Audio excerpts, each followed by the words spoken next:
Hi, and welcome to my next video. So this one I'm wanting to speak a little bit more about the listening aspect that I brought up in my first video. And that is more than just hearing externally, but also internally. And there's quite a big difference between hearing and listening. Listening is more of a, not just from the ears, but a feeling that's coming through the body, more of a knowing. And it's something I'm definitely still learning to navigate and feel into.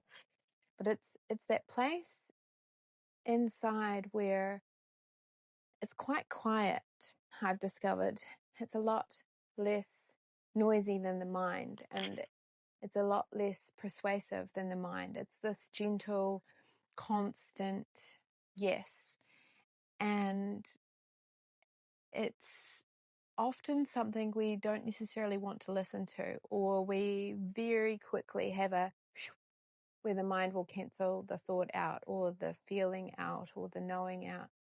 And yeah, it's a really interesting one, especially when it's around something that we have fear around. So if we have some sort of program or belief in place about a certain thing or about ourselves or an experience, or we're entering into the unknown, then this feeling can come up and the mind will kick in and quickly want it to not come into fruition, or not come up as something we step into.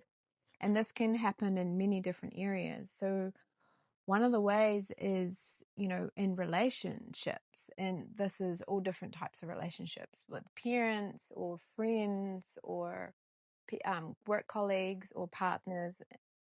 It's quite often where we get a knowing or an experience about something and we don't listen to that.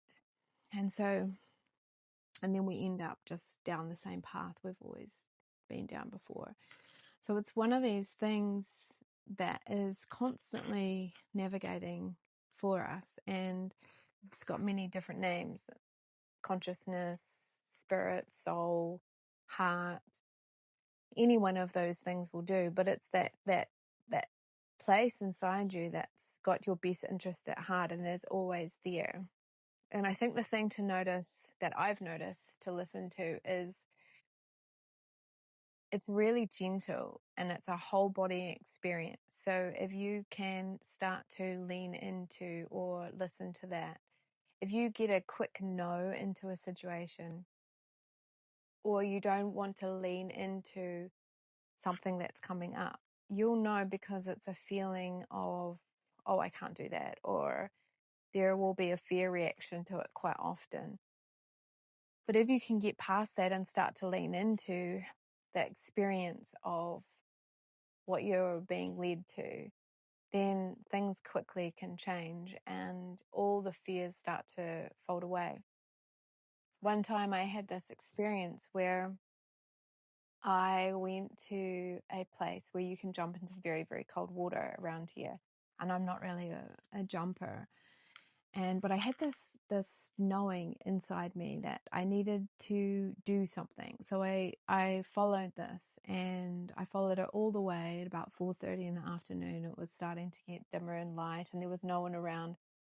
And I was like, okay, this is what I'm going to do. So I went there and I stood at the water's edge, and I was absolutely shocked about my body's reaction. I was starting to kind of shake and like even whimper and cry a little bit. And it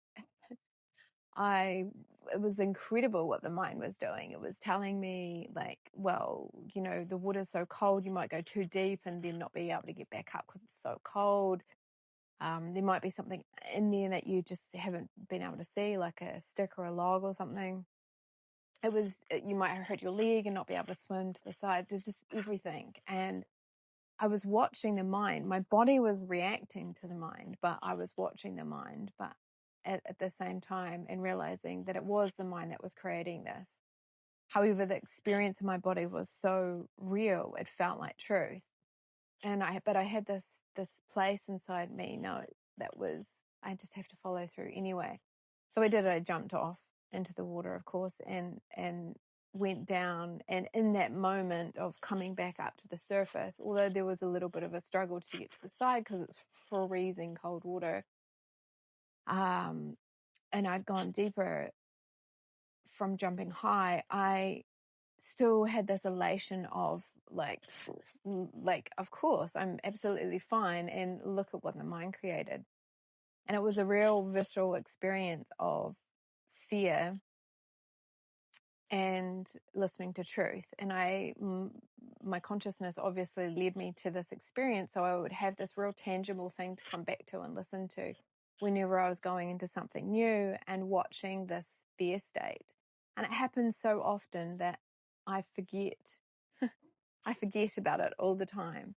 But this is my reminder and your reminder to listen to that quiet knowing, that quiet yes, the experience that is very real in the body but very quickly wiped over with the mind. So thank you for listening to me ramble on about my story. I hope you find this helpful. Please make a comment in the box below if you want to chat to me about this more. Otherwise, like and subscribe, and I will see you in the next video. Much love. Bye.